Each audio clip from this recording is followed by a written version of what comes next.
नमस्कार। बात तो चुभे की देख रहे हैं आप। मैं हूं आपके साथ पूजा। आज लेकर आई हूं एक ऐसी बात जो कांग्रेस को बड़ा चुभेगी, कांग्रेस के हर एक नेताओं के दिल पर लगेगी, क्योंकि अब बारी कांग्रेस के एक और बड़े नेता की जेल जाने की आ गई है। और ये कोई छोटे मोटे नेता नहीं, ये मुख्यमंत्री की कुर्सी पर विराजमान है। जी हां, जल्द कांग्रेस का एक बड़ा मुख्यमंत्री सलाखों के पीछे नजर आएगा, क्योंकि कर्नाटक लोकायुक्त ने मुख्यमंत्री सिद्धारमैया को समन जारी कर दिया है। समन जारी कर बुधवार को पेशी के लिए बुलाया गया है। मैसूर जमीन आवंटन मामले में मुख्यमंत्री सिद्धारमैया को पूछताछ के लिए एंटी करप्शन निगरानी संस्था ने समन भेजा है। तो कैसे फंस गए हैं मुख्यमंत्री सिद्धारमैया, बताऊंगी वो सारी बात जो कांग्रेस को बड़ा चुभेगी। तो चलिए शो शुरू करते हैं। कर्नाटक के मुख्यमंत्री सिद्धारमैया की मुश्किलें काफी ज्यादा बढ़ गई हैं। मुख्यमंत्री सिद्धारमैया के खिलाफ बड़ा एक्शन लिया गया है। मैसूर शहरी विकास प्राधिकरण यानी मुडा के जमीन घोटाले मामले में सिद्धारमैया को समन भेजा गया है। लोकायुक्त पुलिस ने उन्हें पूछताछ के लिए बुधवार को यानी कि कल ही पेश होने के लिए कहा है। उनकी पत्नी पार्वती बीएन से इस मामले में लोकायुक्त पुलिस पहले ही पूछताछ कर चुकी है। अब बारी मुख्यमंत्री साहब की है। मुख्यमंत्री सिद्धारमैया मुडा द्वारा अपनी पत्नी सहित अपने परिवार के सदस्यों को भूमि आवंटित करने के मामले में मुसीबतों का सामना कर रहे हैं। आरोप है कि ये आवंटन उचित प्रक्रियाओं और उचित परिश्रम का पालन किए बिना किए गए थे। विपक्षी दलों और आलोचकों का आरोप है कि मुख्यमंत्री के रूप में सिद्धारमैया के कार्यकाल के दौरान भूमि को कम कीमत पर या शहरी विकास और भूमि अधिग्रहण को नियंत्रित करने वाले मौजूदा नियमों का उल्लंघन करके आवंटित किया गया था। और अब बारी बड़े एक्शन की है। समन जारी होने के बाद सीएम सिद्धारमैया ने क्या कुछ कहा है वो आपको बताते हैं। हाँ, मैसूर लोकायुक्त ने मुडा के संबंध में नोटिस जारी किया है। मैं 6 नवंबर को मैसूर लोकायुक्त के पास जाऊंगा। तो सिद्धारमैया ने खुद स्वीकार किया कि उन्हें मैसूर भूमि घोटाले के मामले में लोकायुक्त पुलिस ने नोटिस जारी किया है और वो पूछताछ में शामिल होंगे। ये पूछताछ सिद्धारमैया के लिए बड़ी मुश्किलें खड़ा कर सकता है। अब आपको बताते हैं कि आखिर ये मुडा स्कैम, मुडा घोटाला है क्या।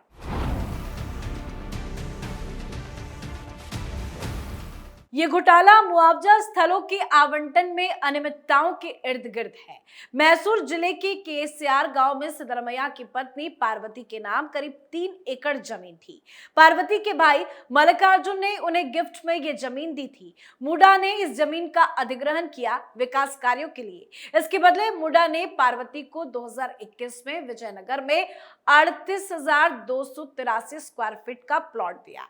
ये जमीन दक्षिण मैसूर के पौष इलाके में है। आरोप लगा कि विजयनगर की जो जमीन पार्वती को दी गई वो उनके केसीआर वाले जमीन से कहीं अधिक महंगी है। इससे मुडा को नुकसान हुआ। हालांकि ये पूरा लेन देन साल 2021 में किया गया। घोटाला यही है कि ये प्लॉट मूल भूमि के टुकड़ों से काफी अधिक कीमत की है। विपक्षी दलों का दावा है कि घोटाले का कुल मूल्य संभावित रुपए से 3,000 करोड़ से 4,000 करोड़ रुपए के बीच हो सकता है।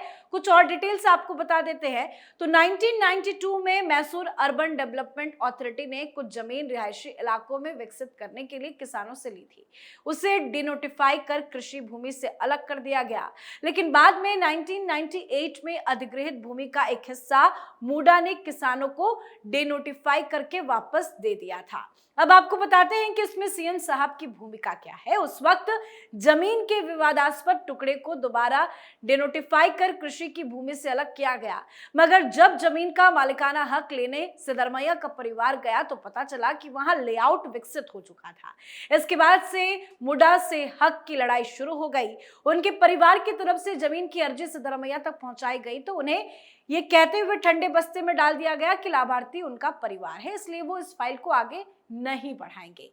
मुख्यमंत्री सिद्धारमैया की पत्नी पार्वती इस मामले में लाभार्थी हैं। इस वजह से मुख्यमंत्री भ्रष्टाचार के आरोप के केंद्र में आ गए। विपक्षी दल आरोप लगाते हैं कि मुख्यमंत्री ने दलित समुदाय की जमीन पर कब्जा किया और आरोप है कि ये घोटाला 3,000 करोड़ रुपए का है। मुडा पर जाली दस्तावेज बनाने और करोड़ों रुपए की जमीन हासिल करने का आरोप है। इस मामले को लेकर अभी हाल ही में ईडी ने ताबड़तोड़ रेड भी मारी थी। ईडी के 12 अधिकारियों की टीम ने मुडा ऑफिस पर रेड मारी थी। साथ ही बेंगलुरु समेत कई जगहों पर भी ईडी की टीम ने छापेमारी की थी। ईडी के ऑफिसर्स ने कमिश्नर एएन एन रघुनंदन सहित सीनियर मुडा अधिकारियों के साथ बैठक भी की थी और इसके बाद अधिकारियों की तरफ से मामले से संबंधित डॉक्यूमेंट्स भी जब्त किए गए थे, जहां जांच एजेंसी भूमि आवंटन मामले में मुडा अधिकारियों की संलिप्तता का पता लगाने के लिए सभी से पूछताछ भी हुई थी। मतलब ताबड़तोड़ रेड, छापेमारी और फिर सीएम साहब को समन।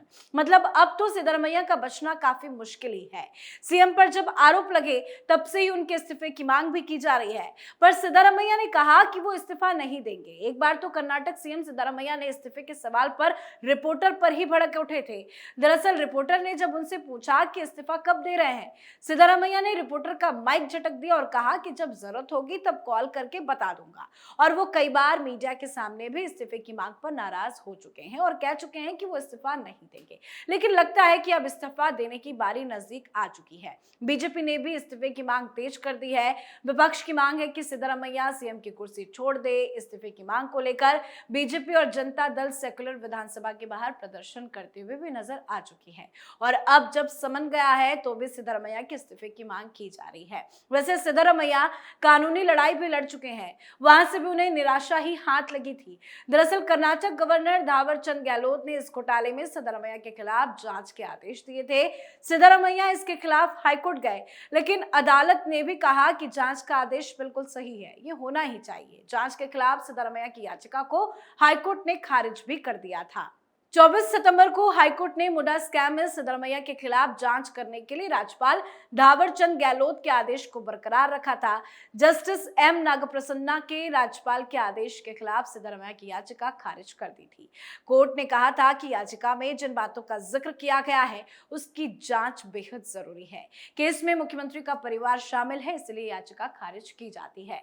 राज्यपाल ने 16 अगस्त को भ्रष्टाचार निवारण अधिनियम 1988 की धारा 17A और भारतीय नागरिक सुरक्षा संहिता यानी BNSS 2023 की धारा 218 के तहत सिद्धरमैया के खिलाफ केस चलाने की अनुमति दी थी। सीएम ने 19 अगस्त को इसे हाईकोर्ट में चुनौती दी थी, लेकिन वहां से राहत नहीं मिली थी।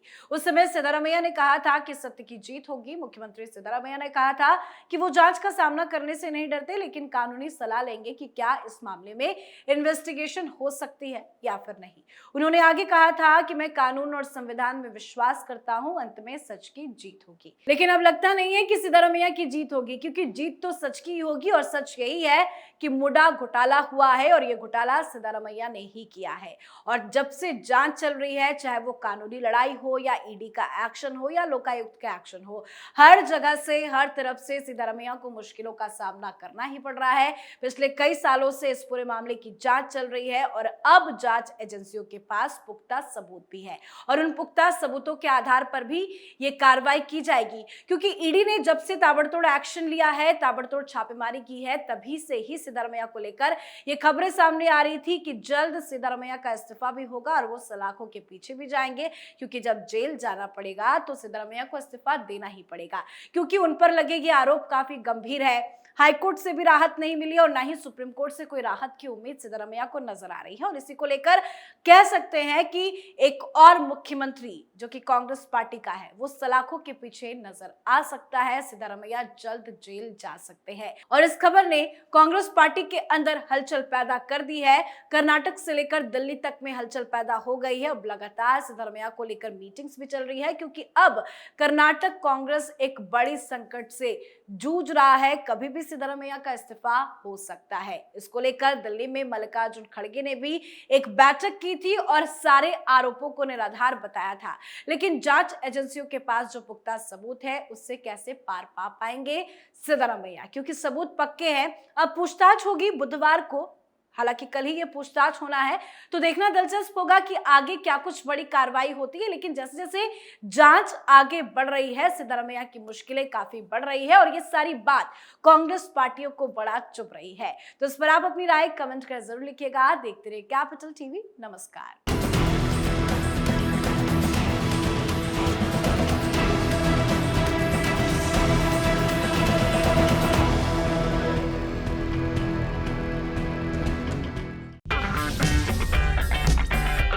अगर आपको हमारा वीडियो पसंद आया हो तो इसे लाइक करें, हमारे चैनल को सब्सक्राइब करें और हाँ, बेल आइकन दबाना ना भूलें ताकि आप तक हमारे वीडियो की नोटिफिकेशन पहुंचती रहे।